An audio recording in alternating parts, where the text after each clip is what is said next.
Každý deň vzniká nespočetne veľa fotografií. Technika a sociálne siete umožňujú ich zdieľanie, no nezabezpečujú tvorbu prehľadného archívu a ani neumožňujú konfrontovať svoju tvorbu s ostatnými autormi či odborníkmi. Ich životnou vášňou sa však stala fotografia. Aj preto vznikla myšlienka Miroslava Trepáča vytvoriť priestor pre fotografické súťaže, ktorý na jednom mieste spojí autorov, odborníkov a najmä ľudí, ktorí milujú peknú a kvalitnú fotografiu. A jednu takú skladačku do mozaiky robím aj ja. Tak som ešte raz vďačný za to, že ste prišli. Dnes už pravidelne organizujú a pomáhajú organizovať fotografické súťaže regionálneho aj medzinárodného významu. Jednou z nich bola aj súťaž Fototime Liptovský Hrádok 2025. V útorok 19.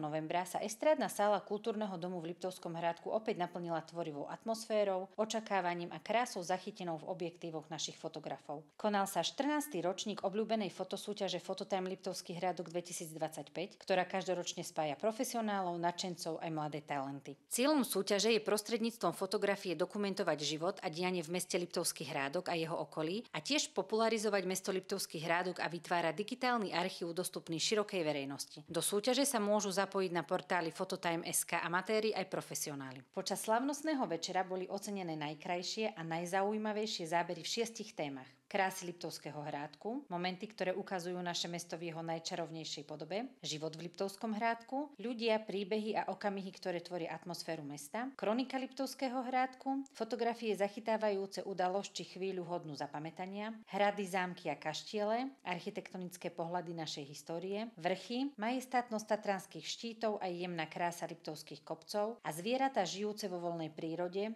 svet prírody, ktorý žije okolo nás ticho a nenápadne. Porota mala aj tento rok neľahkú úlohu. Každý príspevok v sebe niesol kúsok umenia, cit pre detail a osobný pohľad autora. Slávnostný program spríjemnila hudobná skupina. Cesty vedú, dávaj späť, milión miest,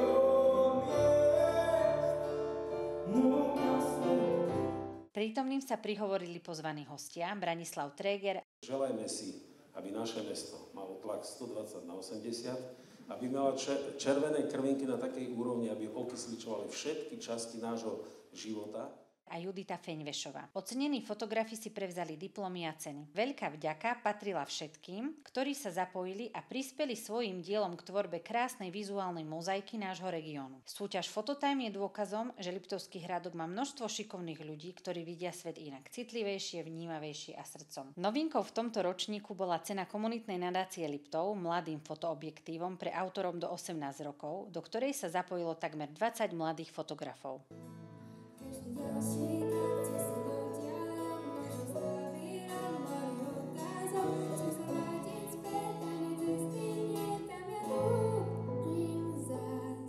Ďakujeme všetkým autorom fotografií, členom poroty aj návštevníkom za príjemný večer plný farieb, emócií a pohľadov na Liptov, ktorý nás neprestáva inšpirovať.